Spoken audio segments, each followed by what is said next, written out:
Hello everyone, I am Sri Shulkarni and I am a second year student in Electrical and Electronics Engineering from NIT Surat. I am currently an intern at Emertxe Information Technologies. Today I am going to demonstrate and explain my final project submission called as card black box system. So table of contents. So first we start with project description about how the project works, what the project is, what do you mean by card black box, and etc. Then we will move on to topics learned during internship, such as all the topics we learned during the internship, like C programming, embedded programming, etc., etc. Then we'll discuss general requirements for implementation of the project. So what all software tools you need to make this project, to build this project. And next you'll understand the microcontroller. We'll understand what a microcontroller is, how do you differentiate between microprocessor and microcontroller, what all it stands for, and etc. Then we will implement all the different peripherals and components of the microcontroller, such as CLCD, scatter liquid crystal display, keypad, tactile switches, timers, interrupts, R2, RTC, I2C, etc., etc. Then we will close it off with the final project demonstration given by me. Okay, so project description. So what do you mean by car black box system? A black box system in general is an electronic embedded application that is extensively used in aircrafts for the purpose of investigation of accidents. So black box systems are a great way to analyze an accident or an incident using data which is recovered after the accident, so that such accidents do not happen in the future. It can be monitored by a web application where it links to the GPS to monitor and provide the data such as speed of the vehicle, location, time the accident occurred, distance, and so on. It's also called as accident data recorder for obvious reasons. So this project implements the above points which we have discussed for a car or any line vehicle. So this project was implemented using bare metal programming. There was no OS used in this project. So basically this project is entirely dependent on bare metal. Okay, so topics learned during internship. So initially we started off with the basics of C such as arrays, pointers, data types, operations, and so on. Then we move on to the structure and schematic of the PIC16F877A microcontroller. We discussed how the microcontroller works, what are all the pins, input output ports, etc. etc. Then we move on to the core programming part, where we programmed all the peripherals of the microcontroller using embedded C, which is a popular programming language. And then we analyzed the programming of I2C communication protocol, which is very important for communication of two integrated circuits for displaying the time and etc. So next we integrated all these above points and we finally built the final application. Okay, so general requirements. So for making this project, we need certain software tools and all the compilers which we have listed below. The first is for MPLAB XID. It's a popular IDE by Microchip Technology for development of embedded applications. So this IDE is a really good software environment to build applications for PIC controllers, for AVR controllers, for any controllers in general. So this was where all the programs were built. They were written, they were compiled to build the final application. So next software is called X8 compiler. This is a compiler specifically built for MPLAB. So this supports all the 8-bit PIC, AVR as I said below. So PICSIMLAB is another software which is quite important in this project. It's a virtual simulator. It supports all the popular microcontrollers. It's specifically built for PIC microcontrollers. So this is a simulator where we will be testing all our project. We will be implementing all our peripheral and projects etc. in this simulator. Okay, so PIC16F877 is a microcontroller. So what is a microcontroller? Before we move on to the project, we need to discuss, right, what is a microcontroller, what all are what are all the topics associated with microcontroller, etc. So what is microcontroller? A microcontroller is a small and low cost microcomputer which is designed to perform specific tasks of embedded systems like displaying micro information, receiving more remote signals, printing characters, etc. etc. So the general microcontroller consists of the processor, this CPU, the memory, RAM, ROM, EEPROM, EEPROM, etc. Serial ports, peripherals, input-output ports, timers, counters, ADCs, LEDs, etc. etc. So a common question when we discuss about microcontrollers is, what is the difference between microprocessor and microcontroller? This is a very common question which arises in many students. So let's discuss that. So what is the difference between microprocessor and microcontroller? The main difference is microprocessor consists of only a CPU, right? The microprocessor consists of only a CPU, whereas in microcontroller consists of CPU, memory, input outputs, and all other peripherals in one single chip, right? Microcontroller is basically integrated in one single chip. Where the microprocessors, because they consist of only CPU and all the other peripherals have to be connected separately, right? So microcontroller are generally based on von Neumann architecture. This is an architecture proposed by von Neumann. So microprocessors follow this model, whereas the microcontrollers follow the Harvard model. And yeah, microprocessors are used in general purpose computers like the computer which you're using right now. It's basically used for microprocessors. On the other hand, microcontrollers are used for application specific systems such as embedded systems. So they're only used for specific applications. They're not used for general purpose. All right. So now that the difference is clear, let's move on to the next part. Schematic and structure of microcontroller. So for implementing this project, we'll be using the 40-pin model of the PICSIMLAB microcontroller. So here you can see the 40 pins. You can see all the pins and what all they stand for, what all are their input outputs, etc. etc. And here you can see the basic diagram of PICSIMLAB microcontroller. There are LEDs here, the digital keypad, latest keypad, CLCD, ADC, I2C, GPIO, all these peripherals we will use to implement this project. Alright. So components and concepts. So before building an embedded application, a few important concepts have to be discussed, right? So the first concept is CLC, which is called character liquid crystal display. This is an important peripheral which we'll be using a lot in this project. It's mainly used to print characters or print information on the LCD, which is liquid crystal display. It only accepts ASCII characters, right? So we cannot print any other characters. So we have to convert all the strings or information we have to process to ASCII characters. So the microcontroller comes with the two different types of communication modes for CLCD, which is 4-bit mode and 8-bit mode. In 4-bit mode, the only 4 data pins are used from D4 to D7, as you can see, and 8-bit mode, all the 8 data pins are used at once. So here you can see the difference between 4-bit and 8-bit mode. I've shown a GIF here where you can visualize how 4-bit mode and 8-bit mode are different. So we'll display the character Y on LCD. The ASCII value is 89, with the decimal value, binary value is 010111. As you can see here, what happens. So in the 8-bit mode, all the 8 bits are sent at once, and they're processed by the enable bit, and then they're printed. But here, only 4 bits are sent at once, and the next 4 bits are sent after the 4 bits, and then the process is enabled, and then the Y is printed. Okay. So now that's clear. Let's move on to digital keypad. So it is an important peripheral microcontroller which is composed of finite number of practical switches. So these are generally used to take multiple inputs. Like when the user wants to input multiple values or multiple inputs, this keypad is used. So the application keypad are extensively used in the telephones, lockers, etc., etc. Right? Timers and interrupts. So before we implement the project, timers and interrupts are a topic which is very important to implement. So let's start with interrupt. So interrupt is what is interrupt? Interrupt is a communication process set up in a microprocessor or microcontroller in which the internal external device requests microprocessor to stop processing and acknowledge the request.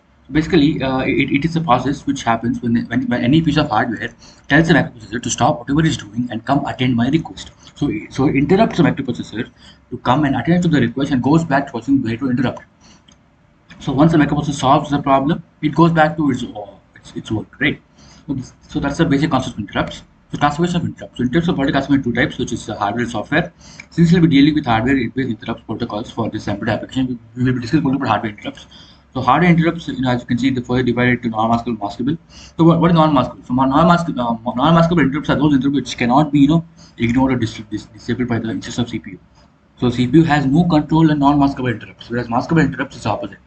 They can be ignored, they can be disabled by the CPU. Like if the CPU thinks the interrupt is not important, if the CPU thinks the interrupt is not exactly, I don't want to attend to the request, it can be ignored and disabled. But non-maskable, it cannot be ignored, it has to be attended, it has to be acknowledged. Interrupt service routine. So ISR is a important software routine which is used to attend interrupts. So it's basically a function. It's basically a software function that a piece of hardware invokes. So the piece of hardware calls this function like when the interrupt is called. So here you can see how the interrupt service routine works. So once the CPU finishes the current instruction, the interrupt line gets active. So the CPU goes to the interrupt, it attends the interrupt, it clears the global interrupt enable setting it to 0. It places a additional program on the controller stack. Basically, the stack stores the memory of the interrupt and what kind of interrupt this is. And then once it solves the interrupt, it goes back to its work. Right.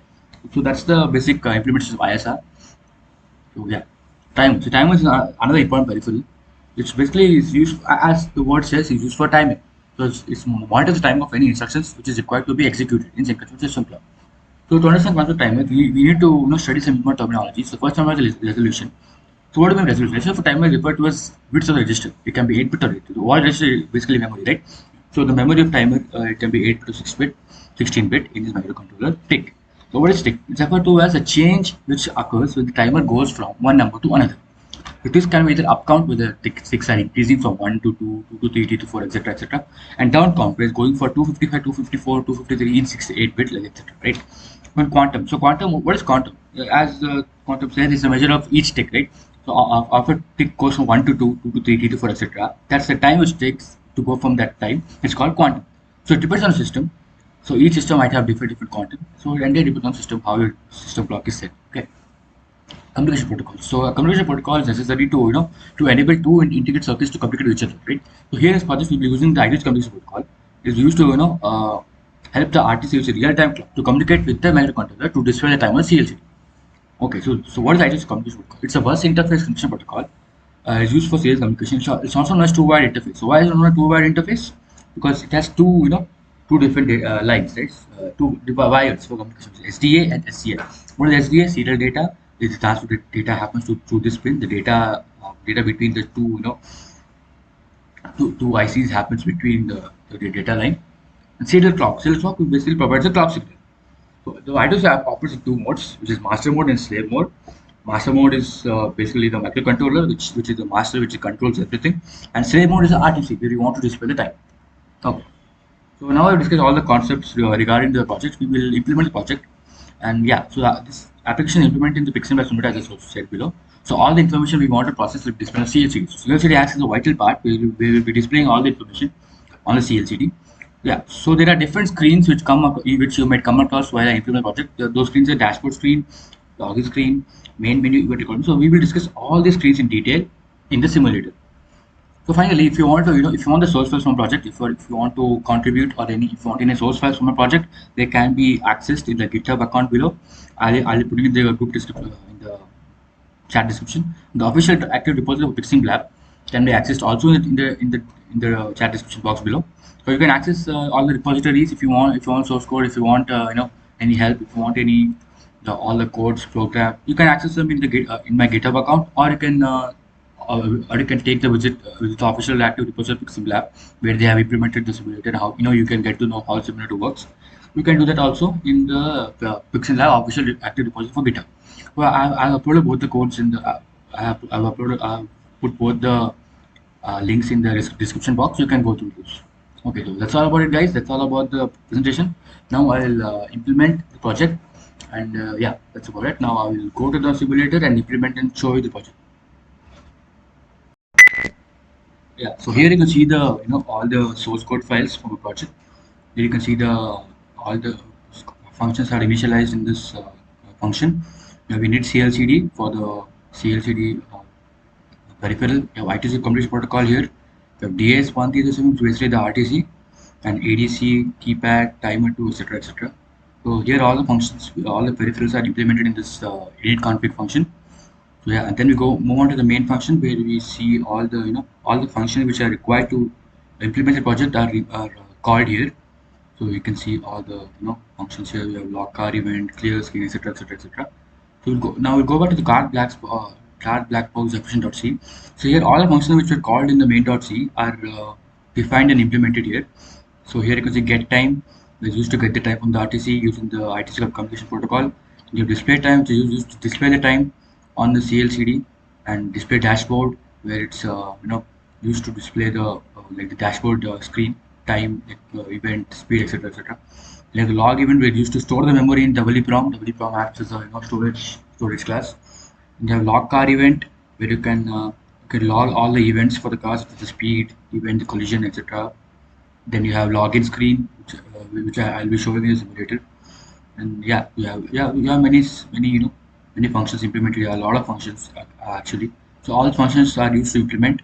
And yeah, I'll be showing all the screens here in the simulator. So yeah, let me open simulator.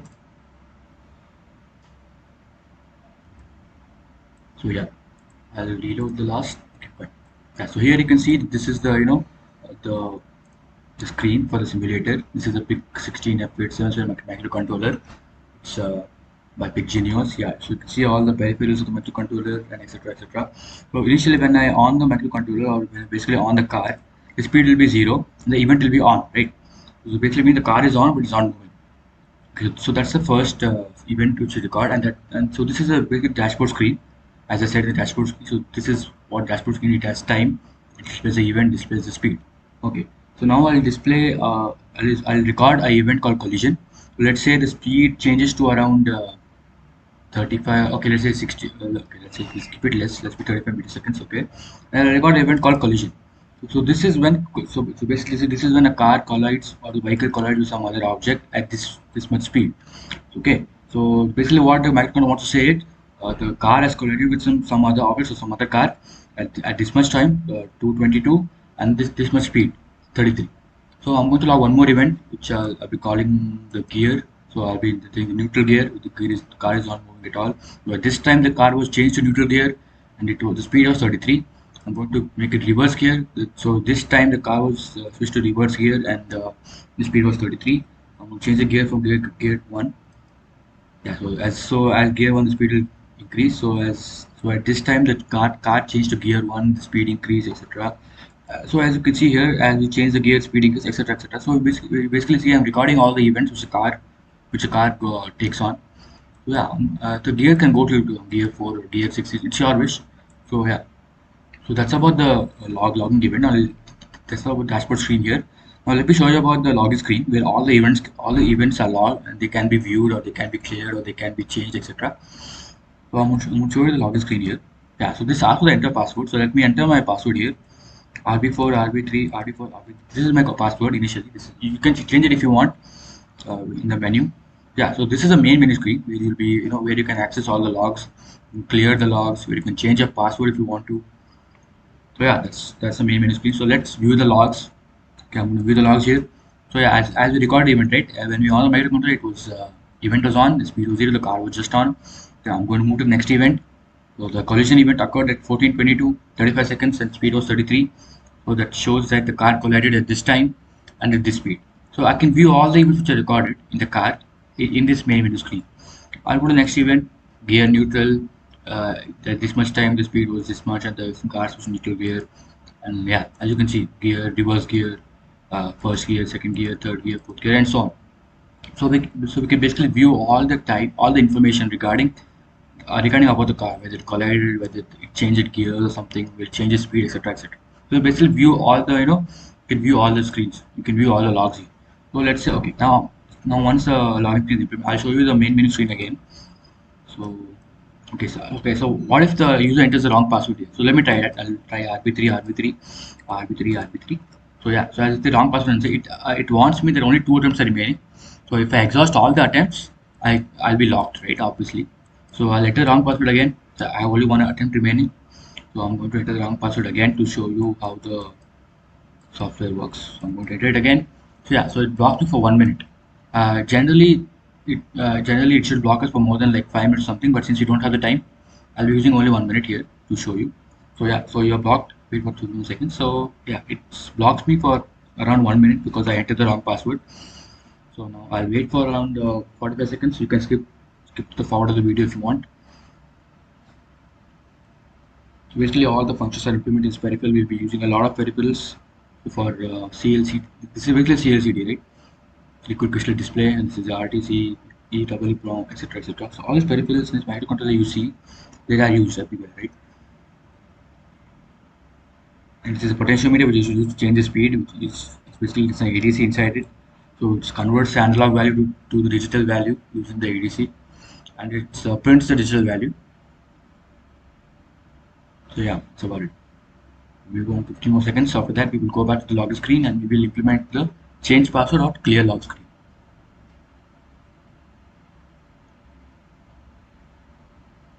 Six seconds, 5 seconds, 4 seconds.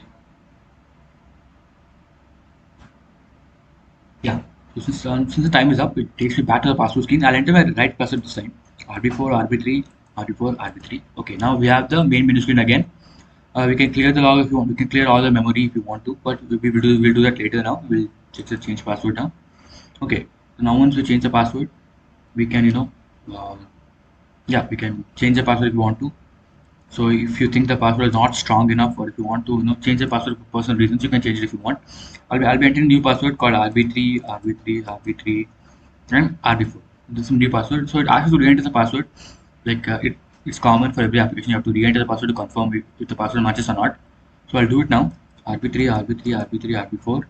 Sorry, RB3, RB4. So yeah, so the password have matched. So it shows the message password changed successfully.